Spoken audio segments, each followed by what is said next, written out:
Halo semuanya, perkenalkan nama saya Feby Setia Sensasiwaruhu. Saya dari kelas 11-1. Kali ini saya akan mengerjakan tugas STS yaitu pada khususnya mapel fisika dengan materi vektor dan kinematika gerak. Yang menjadi tujuan dari pembuatan video ini adalah yang pertama, saya sebagai peserta didik mampu memahami materi vektor dan kinematika gerak. Yang kedua, saya sebagai peserta didik mampu menjelaskan dan memvisualisasikan konsep besaran vektor dan kinematika gerak. Yang ketiga, saya sebagai peserta didik mampu mempermudah pemahaman gerak dan mengaitkan teori pada fenomena di dunia nyata. Dan yang terakhir, yang keempat, video ini dapat menjadi bahan pembelajaran yang mudah bagi orang lain. Baik, langsung saja kita pada bab 1, yaitu vektor. Nah, vektor ini memiliki besaran, yaitu besaran skalar dan ada besaran vektor. Perbedaan dari besaran skalar dan besaran vektor ini adalah besaran skalar itu hanya memiliki nilai, tetapi dia tidak memiliki arah atau sama sekali dia tidak menjelaskan arah. Contohnya itu seperti waktu, suhu, volume, laju, dan energi. Dia hanya menjelaskan nilai, tetapi dia tidak memaparkan bagaimana arah. Selanjutnya itu adalah besaran vektor. Besaran vektor itu adalah besaran yang memiliki nilai dan arah. Perbedaannya dari besaran skalar itu adalah besaran skalar hanya memiliki nilai, tetapi untuk besaran vektor itu dia memiliki nilai dan juga memiliki arah. Contoh dari besaran vektor ini adalah kecepatan, percepatan, gaya, dan perpindahan, di mana kecepatan itu memiliki di mana arahnya, dan begitu juga percepatan, gaya, dan juga perpindahan. Sekian dari perkenalan besaran skala, besaran vektor.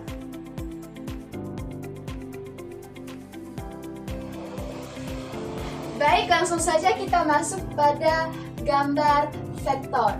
Nah, gambar vektor ini atau cara kita menggambar vektor ini terbagi menjadi dua, yaitu ada vektor yang sama dan ada vektor yang berbeda. Vektor dikatakan sama apabila besaran dan arahnya itu sama. Contoh pada gambar yang sudah saya tulis di atas, di mana besarannya itu adalah 50 meter dan arahnya itu 30 derajat. Ya, sudutnya atau arahnya itu 30 derajat. Nah, selanjutnya itu adalah vektor. Jika vektor dikatakan berbeda, ya, vektor dikatakan berbeda itu apabila arahnya itu tidak sama, tetapi besarannya sama. Besarannya itu 50 meter, tetapi sudutnya atau arahnya itu berbeda. Contoh, ini 30 derajat, ini 120 derajat. Sekian dari cara menggambar vektor.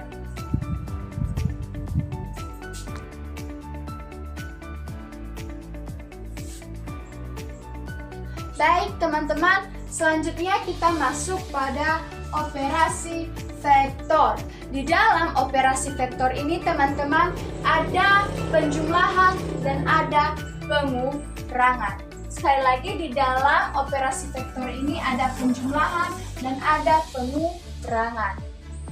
Yaitu ada vektor A arahnya itu positif, dan ada vektor B arahnya positif, ada vektor C arahnya positif, dan ada juga vektor A arahnya negatif, yaitu berlawanan dengan vektor ABC yang positif. Ini negatif untuk B dan ini untuk vektor C yang negatif. Nah, untuk kita lebih memahami cara operasi vektor ini ada dua cara, yaitu ada poligon dan ada jajar genjar. Ya, ada poligon dan ada jajar genjar. Nah, berikut adalah caranya. Penjumlahan untuk poligon. Dia berkata kita harus mencari besaran E. Nah, besaran E dari vektor A dan vektor B yang positif. Kita perhatikan vektor A positif. Ini vektor A positif, yaitu arahnya ke arah sini. Ya, ini vektor A positif. Vektor A positif. A positif. Vektor A positif. Selanjutnya kita akan memberikan vektor B positif. Vektor B positif itu seperti ini.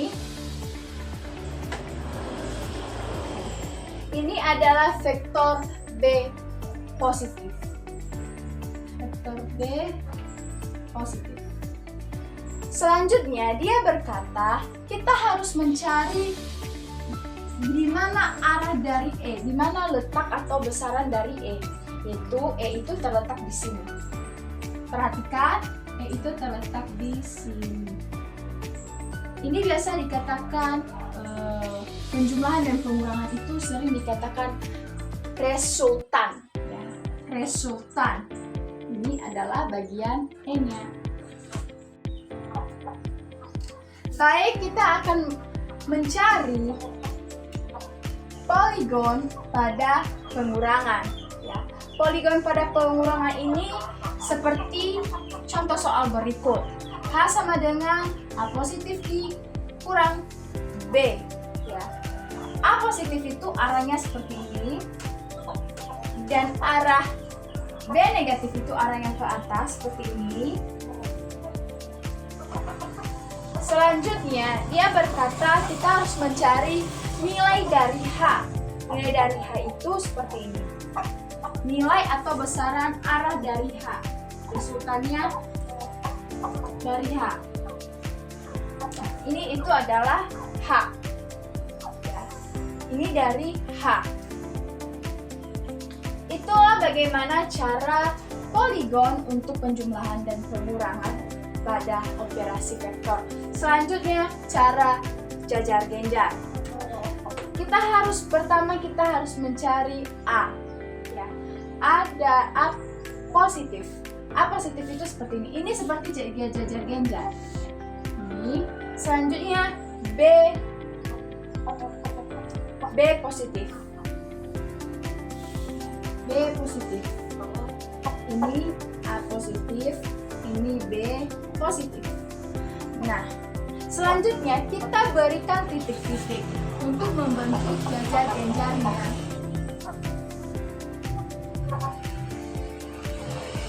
Seperti ini, kurang lebih seperti ini. Dan di mana bagian E-nya? Bagian E-nya ini. Ini adalah bagian E-nya.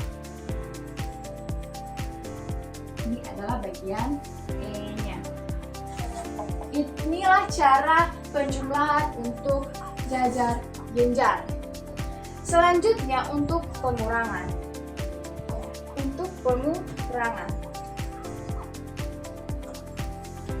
Untuk pengurangan itu seperti ini. Kita harus mencari dulu di mana bagian A, arah vektor A yang positif. Vektor A yang positif. Ini vektor A yang positif.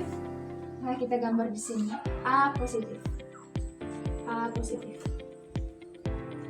Dan selanjutnya vektor B negatif. Ini arah vektor B untuk yang negatif. Ya, seperti ini.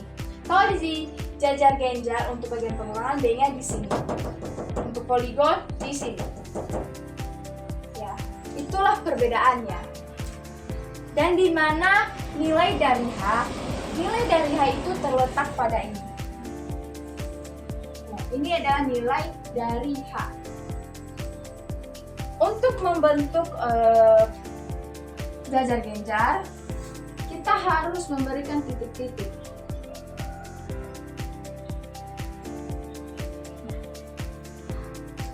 Inilah operasi vektor penjumlahan dan pengurangan pada cara poligon dan pada jajar genjar.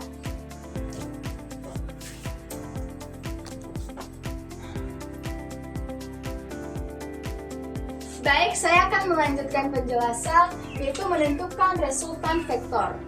Kita harus pertama ketahui bahwa resultan itu adalah pergabungan dari penjumlahan dan pengurangan pada vektor. Rumus dari resultan vektor ini adalah F1 kuadrat, F2 kuadrat dikurang 2F1 dikali F2 cos theta sama dengan F1 kuadrat ditambah F2 kuadrat ditambah 2F1 dikali F2 cos theta. Demikianlah berikut adalah contoh soal.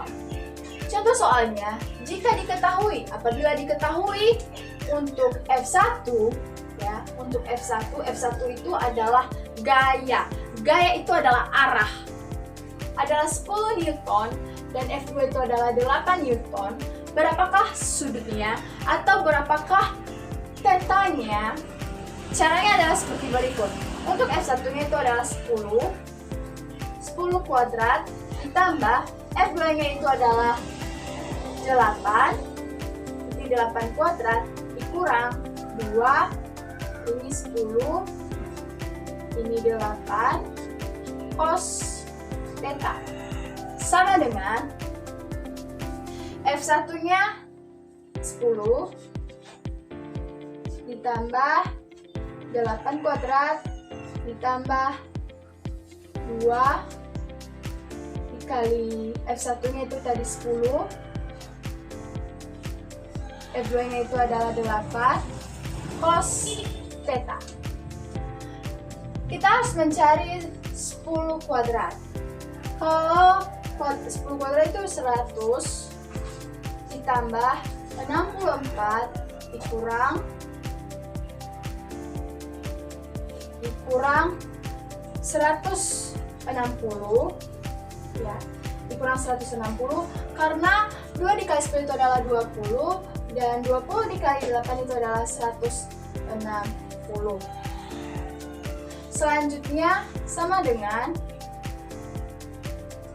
10 kuadrat itu sama seperti ini, 100 ditambah 64 ditambah 160 cos theta sama dengan 100 ditambah 64 itu 164 dikurang 160 cos theta. Ini juga sama, 164 ditambah 160 cos theta. Lalu apa yang akan terjadi jika sudah seperti ini? Maka kita pindah ruaskan. 164 dikurang 164 sama dengan ini 160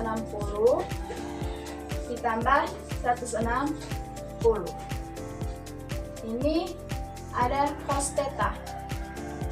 Cos theta sama dengan ini cos theta-nya 0. Di sini 320 cos theta. Cos theta untuk 320 itu adalah 0.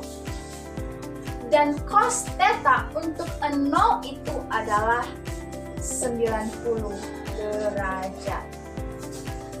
Sehingga sudutnya itu adalah 90 derajat atau tetanya itu adalah sama dengan 90 derajat. Selanjutnya kita akan masuk pada contoh soal. Contoh soalnya itu adalah nilai dari vektor A, I, J, dan K. Terdiri dari I, J, dan K. Dan untuk vektor B terdiri dari I, J, dan K. Cara untuk mengerjakan ini yaitu adalah kita kalikan dengan sesama suku, ya. Kita kalikan dengan sesama suku. Suku I dikali suku I, 2J dikali negatif 2J itu sesama suku. I kali I, J kali J, K kali K. Seperti ini. Ya. Jika kita sudah menentukan sesama jenisnya, maka akan terjadi seperti ini. Selanjutnya, kita kali. Positif 1 dikali negatif 3 itu hasilnya negatif 3. Positif 2 dikali negatif 2 hasilnya adalah negatif 4. Ya, hasilnya adalah negatif 4. Selanjutnya, negatif 1 dikalikan 2 itu hasilnya negatif 2. Lalu kita akan menjumlahkannya. Negatif 3 dikurang negatif 4 itu hasilnya adalah 7. Dan negatif 7 dikurang negatif 2 hasilnya adalah negatif 9. Maka hasil dari vektor ini adalah negatif 9 untuk perkalian skalar. Baik, selanjutnya kita masuk untuk perkalian vektor cross product. Perkalian vektor cross product yaitu dengan rumus vektor A dikali vektor B. Ya, untuk nilai A dan nilai B-nya ini hampir sama atau bahkan sama dengan soal sebelumnya, tapi perbedaannya terletak pada cara kita mengkalikannya. Nah, ini adalah soal untuk cara mencari cross product. Ini adalah cara penyusunannya. Dimana untuk menentukan nilai I, ini kita kalikan nilai J dan K. Kita kalikan nilai J dan K. Untuk mencari nilai J, kita kalikan nilai K dengan I. Dan untuk mencari nilai K, kita kalikan nilai I dengan J. Nah, berikut caranya. 2 dikali negatif 1 itu hasilnya negatif 2. Ya. Selanjutnya, itu nilai I. Untuk nilai Z-nya, 2 dikalikan negatif 3 itu adalah negatif 6. Untuk nilai K-nya, positif 1 dikalikan negatif 2 itu hasilnya negatif 2. Maka hasilnya seperti ini. Selanjutnya, kita akan mengkalikan dengan cara terbalik. Ya, seperti ini, dan seperti ini. Nah, caranya itu adalah kita temukan nilai J. Nilai J-nya itu adalah positif 1 dikali negatif 1 hasilnya negatif 1. Nilai I, 2 dikali negatif 2 hasilnya negatif 4. Itu untuk nilai I. Dan untuk nilai K itu adalah 2 dikali negatif 3 hasilnya negatif 6. Lalu kita buat hasilnya. Kita kumpulkan seluruh dari total ini. Yaitu ini untuk bagian pertama dan ini adalah bagian kedua. Ini bagian pertama, ini bagian kedua. Mengapa hasilnya bisa positif 4, positif 1, dan positif 6? Padahal hasilnya itu tadi jelas-jelas negatif semua. Karena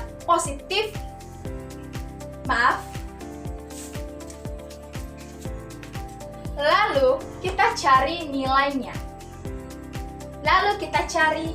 nilainya. Nilai dari yang pertama ini dan nilai dari yang kedua ini untuk perkalian cross product. Caranya adalah kita tulis terlebih dahulu nilai yang pertama dan nilai yang kedua. Setelah kita tulis, maka hasilnya itu adalah negatif 2i ditambah positif 4i dikurang 6 negatif 6 J dan ditambah positif 1 dikurang negatif 2K ditambah positif 6K. Mengapa hasilnya bisa positif? Karena negatif kali negatif maka hasilnya positif. Lalu kita kurangkan. Sama dengan negatif 2 dikurang positif 4 itu hasilnya adalah positif 2. 2i kurang. Ini hasilnya 5 karena negatif 6 dikurang negatif 6 ditambah 1 hasilnya adalah negatif 5. Maka hasilnya negatif 5Z. Selanjutnya, positif 6 dikurang 2, maka hasilnya itu adalah positif 4K. Demikianlah hasil dari perkalian cross product. Baik, selanjutnya kita masuk pada materi yang terakhir, yaitu adalah penjumlahan vektor. Penjumlahan vektor, ya, kita akan menjumlahkan hasil dari ini dari vektor A dan vektor B. Ya, vektor A memiliki nilai 2, 3, negatif 2, dan vektor B memiliki nilai 2, 1, dan 3. Ya. Ada nilai IJK. Kita tambahkan dengan sesama sukunya atau sesama jenisnya. 2 ditambah 2, 2 ditambah 2, 2 ditambah 2 hasilnya 4I. Ya. Selanjutnya 3 ditambah 1 hasilnya 5J. Selanjutnya negatif 2 ditambah 3 itu adalah positif 1 atau kita tulis K saja. Selanjutnya untuk pengurangan. Pengurangan itu adalah vektor A dikurangkan vektor B. Vektor A memiliki nilai 3, negatif 2, dan untuk nilai B itu adalah 2, 1, dan 3. Kita kurangkan setiap masing-masing suku yang memang memiliki nilai sejenis atau sesama jenisnya. I dikurang I, J dikurang J, K dikurang K. Ya. 3 dikurang 2 hasilnya adalah 1 atau bisa kita tulis 1I atau bisa kita tulis I saja. Selanjutnya 3 dikurang 1 hasilnya adalah 2J. Selanjutnya negatif 2 dikurang 3, maka hasilnya adalah positif K. Mengapa positif K? Karena 3 dikurang 2 itu hasilnya adalah 1, maka kita tulis K saja. Baik, selanjutnya kita masuk pada bab 2, yaitu adalah kinematika gerak. Kinematika gerak adalah ilmu yang mempelajari gerak suatu benda tanpa harus mengetahui mengapa benda tersebut bergerak. Ya, apa penyebabnya? Itu tidak diketahui atau tidak menilai. Nah, contohnya itu ada jarak dan perpindahan. Jarak itu adalah panjang lintasan yang ditempuh oleh suatu benda. Itu seberapa panjang lintasan dari suatu benda. Selanjutnya itu adalah perpindahan. Perpindahan itu adalah perubahan posisi suatu benda. Contohnya, benda yang pertama itu berada di kanan, tiba-tiba berada di kiri. Selanjutnya itu adalah kelajuan dan kecepatan rata-rata.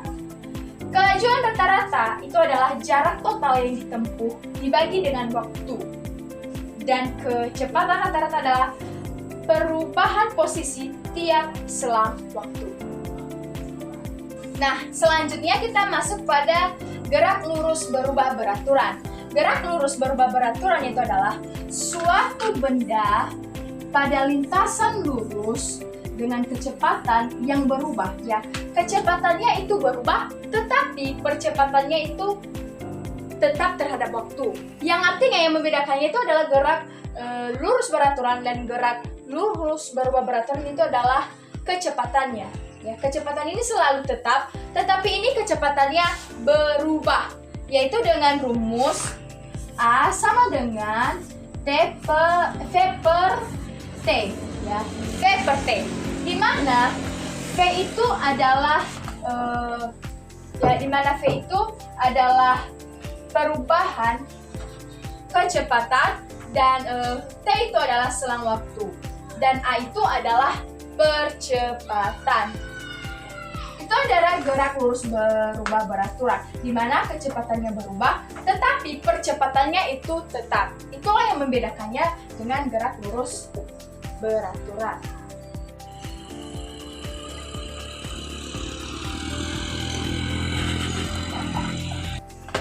Selanjutnya kita masuk pada gerak jatuh bebas.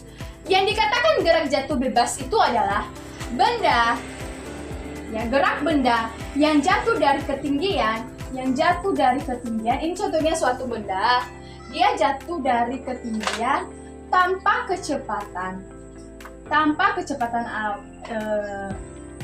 awal, itu biasanya dikenal dengan V0, dan dalam gerakan dipengaruhi oleh gaya gravitasi, ya. Itu dia dipengaruhi oleh suatu gaya gravitasi. Baik, saya akan mempraktekkan metode lagi GLBB dengan menggunakan buah kelapa dengan cara seperti ini. Itu adalah salah satu gerak dari GLBB. Selanjutnya itu adalah gerak parabola. Gerak parabola itu adalah perpaduan antara GLB dan GLBB. Seperti ini. Ini adalah salah satu gerak parabola. Contohnya kita melempar suatu penghapus, ya, seperti ini, penghapus atau tip X dari titik awal menuju titik ini yang membentuk lengkungan seperti parabola. Dia membentuk lengkungan, ya, hampir seperti lingkaran, tetapi dia lebih ke setengah lingkaran, ya, seperti ini, seperti demikian. Baik teman-teman, saya akan membuat contoh gerakan parabola, yaitu yang membentuk cekungan atau melengkung seperti parabola dari titik ini ke titik sana. Caranya seperti ini. Itu adalah merupakan salah satu gerakan parabola. Selanjutnya adalah gerak pada bidang miring. Nah, gerak pada bidang miring itu adalah sebuah benda dipengaruhi oleh gaya yang bekerja pada permukaan miring. Contohnya seperti ini. Ya, ini adalah satu benda yang akan jatuh di titik ini karena dia bekerja pada gerak miring, ya, pada bidang miring. Baik teman-teman, selanjutnya saya akan membuat praktek pada gerak pada bidang miring. Ya, berikut adalah videonya, silahkan disimak. Berikut adalah contohnya ya teman-teman. Itu kita menggunakan lem Fox sebagai tempat untuk membuat bidang miring. Ini adalah bangku kayu, ya, kita buat seperti ini, seperti bidang miring. Lalu kita gulingkan ke bawah. Itu adalah salah satu contoh pada gerak pada bidang miring. Selanjutnya itu adalah hubungan roda-roda. Pada gerak melingkar beraturan ada hubungan roda-roda. Hubungan roda-roda itu adalah ada perpindahan melingkar, beraturan secara langsung, ada perpindahan gerak melingkar beraturan dengan satu poros, dan ada gerak melingkar beraturan secara tidak langsung. Itulah hubungan pada roda-roda, ya. Ada perpindahan melingkar beraturan secara langsung, ada pada satu poros, ada juga secara tidak langsung. Selanjutnya yang terakhir adalah gerak harmonik. Gerak harmonik itu adalah gerak bolak-balik suatu benda melalui titik keseimbangan. Halo teman-teman semua, kali ini saya akan membuat gerak melingkar dengan menggunakan benang dan paku, di mana benang dan paku ini telah diikat seperti ini. Lalu mari kita mulai membuat gerak melingkar dengan cara seperti ini.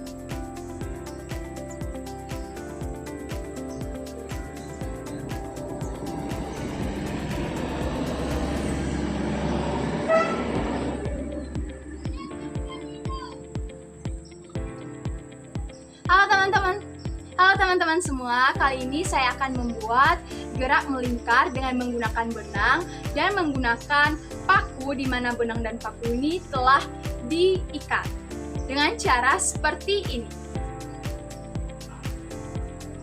Ini adalah salah satu contoh dari gerak melingkar.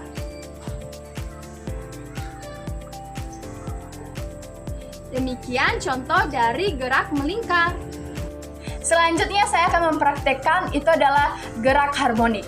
Ya, gerak harmonik di mana kita akan menggunakan gitar untuk menghasilkan nada-nada harmonik yang berbunyi. Gerak harmonik itu selalu katakan itu adalah seperti bunyi, ya, seperti pada gitar ini, pada senar gitar ini. Dia termasuk gerak harmonik karena dia memiliki suatu getaran dan menghasilkan suatu bunyi seperti ini. Sekian dari gerak harmonik. Sekian dari hasil penyajian saya untuk pembuatan video STS kelas 11.1 dengan mapel fisika, yaitu dengan judul Vektor dan Kinematika Gerak. Semoga dipahami dan menjadi manfaat.